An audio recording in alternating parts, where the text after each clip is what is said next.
Continuação das lendas dos judeus. Os últimos anos de Abraão.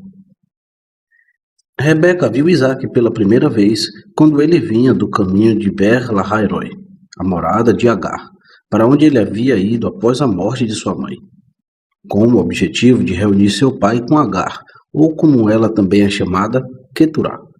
Agar lhe deu 6 filhos, que no entanto honraram pouco a seu pai, pois todos eram idólatras. Abraão, portanto, durante sua própria vida, os afastou da presença de Isaque, para que não fossem chamuscados pela chama de Isaque, e deu-lhes a instrução de viajar para o leste o mais longe possível. Lá ele construiu uma cidade para eles, cercada por um muro de ferro tão alto que o sol não podia brilhar na cidade. Mas Abraão forneceu-lhes enormes pedras preciosas e pérolas, seu brilho mais brilhante do que a luz do sol, que será usado no tempo messiânico, quando a lua será confundida e o sol envergonhado. Também Abraão ensinou-lhes a arte negra, com a qual eles controlavam demônios e espíritos. É desta cidade do leste que Labão, Balaão e o pai de Balaão, Beor, derivaram suas feitiçarias.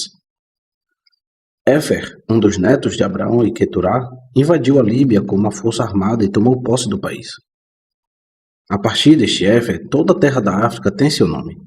Arã também é um país tornado habitável por um parente de Abraão. Em sua velhice, Terá contraiu um novo casamento com Pelilá, e desta união nasceu um filho, Zoba, que foi o pai de 3 filhos. O mais velho deles, Arã, era extremamente rico e poderoso, e o antigo lar em Arã não era suficiente para ele e seus parentes, os filhos de Naor, irmão de Abraão. Arã e seus irmãos, e tudo que pertencia a ele, portanto, partiram de Arã e se estabeleceram em um vale e construíram para si uma cidade que chamaram de Arã-Zobá, para perpetuar o nome do pai e do seu filho primogênito. Outro Arã, Arã-Naharaim, no Eufrates, foi construído por Arã, filho de Quemuel, sobrinho de Abraão. Seu nome verdadeiro era Petor, em homenagem ao filho de Arã, mas é mais conhecido como Arã-Naharaim. Os descendentes de Quesed, outro sobrinho de Abraão, filho de seu irmão Naor, estabeleceram-se em frente a Shinar, onde fundaram a cidade de Quesed, cidade de onde os caldeus são chamados Casdim. Embora Abraão soubesse muito bem que Isaque merecia sua bênção paterna, além de todos os seus filhos, ele a reteve para que nenhum sentimento hostil fosse despertado entre seus descendentes. Ele falou e disse: "Eu sou apenas carne e sangue, aqui hoje, amanhã na sepultura.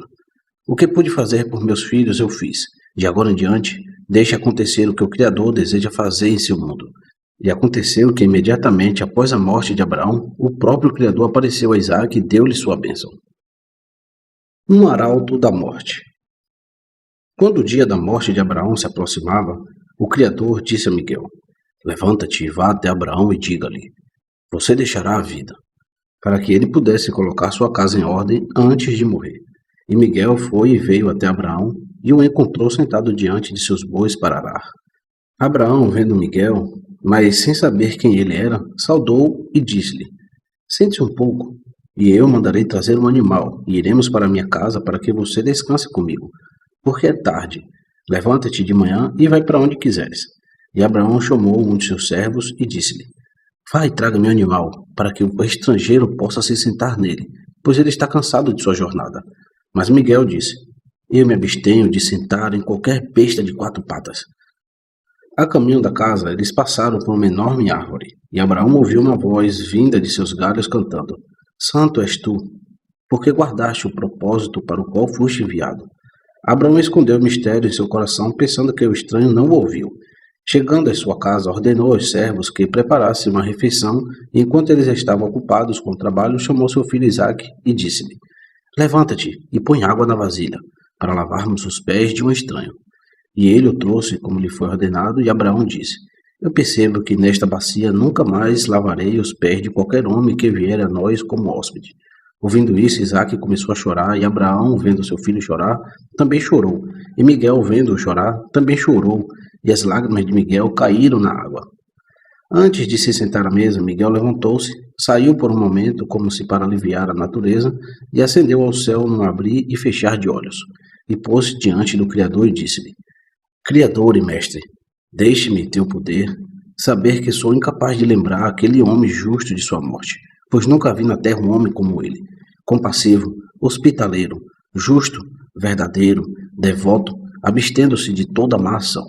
Então Yahweh disse a Miguel: Vá até meu amigo Abraão e tudo o que ele disser a você, faça você também. E o que quer que ele coma, coma você com ele. E eu lançarei o pensamento da morte de Abraão no coração de Isaque, seu filho, em um sonho. E Isaque relatará o sonho, e tu interpretarás, e ele mesmo saberá o seu fim. E Miguel disse: Soberano, todos os espíritos celestiais são incorpóreos, e não comem nem bebem. E este homem pôs diante de mim uma mesa com abundância de todas as coisas boas terrenas e corruptíveis. Agora, Criador, o que devo fazer? Yahweh respondeu-lhe: Desça até ele e não se preocupe com isso, pois quando você se sentar com ele, enviarei sobre você um espírito devorador, e ele consumirá de suas mãos e pela tua boca tudo o que está sobre a mesa. Então Miguel entrou na casa de Abraão, e eles comeram e beberam e se divertiram. E quando a ceia terminou, Abraão orou de acordo com seu costume e Miguel orou com ele. E cada um deitou-se para dormir em seu sofá em um quarto, enquanto Isaque foi para o seu quarto para não incomodar o hóspede. Por volta da 7ª da noite, Isaque acordou e foi até a porta do quarto de seu pai, gritando e dizendo: Abra, pai, para que eu possa tocá-lo antes que eles levem para longe de mim. E Abraão chorou junto com seu filho, e quando Miguel os viu chorar, ele chorou da mesma forma. E Sara, ouvindo o choro, gritou de seu quarto, dizendo: Meu senhor Abraão, por que esse choro? O estranho te contou sobre o filho de teu irmão Lote, que ele está morto, ou algo nos aconteceu? Miguel respondeu e disse a ela: Mas teu corpo permanecerá na terra, até que se cumpram 7.000 eras, pois então toda a carne surgirá. Agora, portanto, Abraão, põe a sua casa em ordem, pois você ouviu o que está decretado a seu respeito. Abraão respondeu: Agora eu sei que você é um anjo do Criador, e foi enviado para levar minha alma, mas eu não vou contigo, mas faço tudo o que for ordenado. Miguel voltou ao céu e contou ao Criador sobre a recusa de Abraão em obedecer a sua convocação. E ele foi novamente ordenado a descer e admoestar Abraão a não se rebelar contra o Criador, que havia concedido muitas bênçãos sobre ele, e lembrou-lhe que ninguém que veio de Adão e Eva pode escapar da morte, e que o Criador, em sua grande bondade para com ele, não permitiu que a foice da morte o encontrasse, mas enviou seu capitão-mor, Miguel, para ele. Portanto, então, ele terminou: Você disse ao capitão-mor: Eu não irei com você? Quando Miguel entregou essas exortações a Abraão, ele viu que era inútil se opor à vontade do Criador e consentiu em morrer, mas desejou ter um desejo seu cumprido enquanto ainda estava vivo. Ele disse a Miguel: Eu te imploro, Senhor, se devo deixar meu corpo, desejo ser levado em meu corpo, para que eu possa ver as criaturas que o Criador criou no céu e na terra. Miguel subiu ao céu e falou perante a Iá a respeito de Abraão. E Iá respondeu a Miguel: Vai, tome Abraão no corpo, e mostre-lhe todas as coisas, e tudo o que ele te disser, faça-o como a meu amigo. Abraão vê a terra e o céu. O arcanjo Miguel desceu e levou Abraão em sua carruagem dos querubins, ergueu no ar do céu e conduziu sobre a nuvem, juntamente com 70 anjos, e Abraão subiu na carruagem sobre a terra e viu todas as coisas que estão abaixo na terra, boas e mais. Olhando para a terra, ele viu um homem cometendo adultério com uma mulher casada, e voltando-se para Miguel, disse: Envie fogo do céu para consumi-los. Imediatamente desceu fogo e os consumiu, pois o Criador havia ordenado a Miguel que fizesse tudo o que Abraão lhe pedisse. Ele olhou novamente e viu ladrões cavando através de uma casa, e Abraão disse: Que as feras saiam do deserto e os rasguem em pedaços. Imediatamente as feras saíram do deserto e os devoraram. Novamente ele olhou para baixo e ele viu pessoas se preparando para cometer assassinato e disse: Que a terra se abra e os engula. Enquanto ele falava, a terra os engoliu vivos. Então o Todo-Poderoso falou a Miguel: Manda embora Abraão para sua própria casa e não deixe andar por toda a terra, porque ele não tem compaixão dos pecadores, mas eu tenho compaixão dos pecadores, para que eles se convertam, vivam e se arrependam de seus pecados, e seja salvo. Então Miguel virou a carruagem e levou Abraão ao lugar de julgamento de todas as almas. Aqui ele viu 2 portas, uma larga e outra estreita. A estreita porta dos justos, que leva à vida, aqueles que entram por ela vão para o paraíso. A porta larga é dos pecadores, que conduz à destruição e ao castigo eterno. Então Abraão chorou, dizendo: Ai de mim, o que devo fazer? Pois sou um homem de corpo grande, e como poderei entrar pela porta estreita? Miguel respondeu e disse a Abraão: Não tema, nem se aflija, pois você entrará por ela sem impedimentos, e todos os que são como você. Abraão, percebendo que uma alma foi julgada para ser colocada no meio, perguntou a Miguel a razão para isso. E Miguel respondeu: Porque o juiz considerou seus pecados e sua justiça iguais. Ele não entregou o julgamento nem para ser salvo. Abraão disse a Miguel: Vamos orar por esta alma e ver se o Criador nos ouvirá. E quando eles se levantaram de sua oração, Miguel informou a Abraão que a alma estava salvo pela oração, e foi levado por um anjo e levado para o paraíso.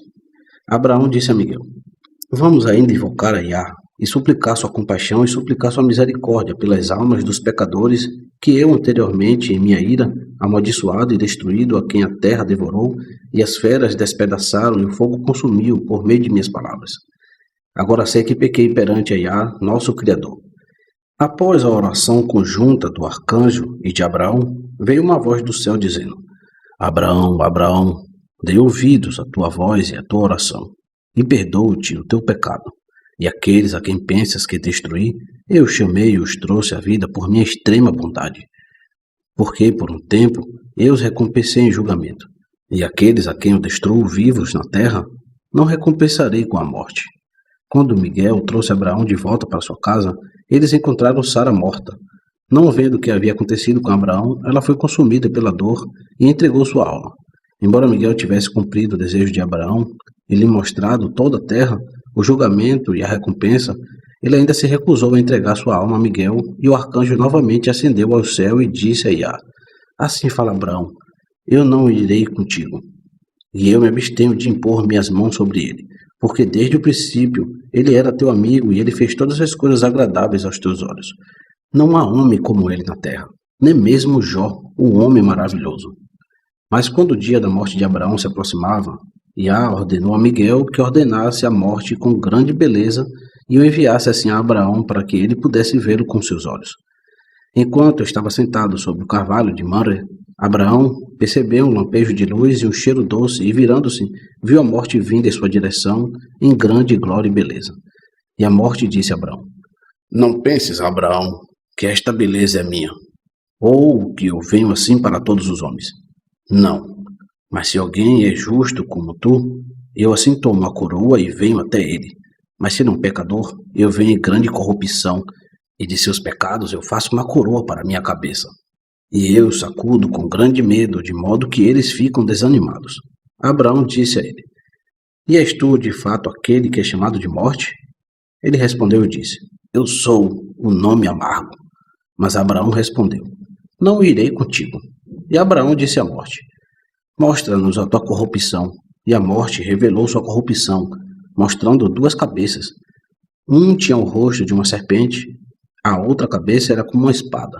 Todos os servos de Abraão, olhando para o semblante feroz da morte, morreram, mas Abraão orou a Iá e ele os ressuscitou. Como os olhares da morte não foram capazes de fazer com que a alma de Abraão se afastasse dele, o Criador removeu a alma de Abraão como em um sonho, e o arcanjo Miguel a levou para o céu. Depois que grande louvor e glória foram dados ao Criador pelos anjos, que trouxeram a alma de Abraão, e depois que Abraão se curvou para adorar, então veio a voz do Criador dizendo assim: Leve meu amigo Abraão ao paraíso, onde estão os tabernáculos de meus justos e a morada de meus santos Isaque e Jacó em seu seio, onde não há angústia, nem tristeza, nem suspiro, mas paz, alegria e vida sem fim. A atividade de Abraão não cessou com sua morte, e assim como ele intercedeu neste mundo pelos pecadores, também intercederá por eles no mundo vindouro. No dia do julgamento, ele se sentará no portão do inferno, e não permitirá que aqueles que guardam a lei da circuncisão entrem nele.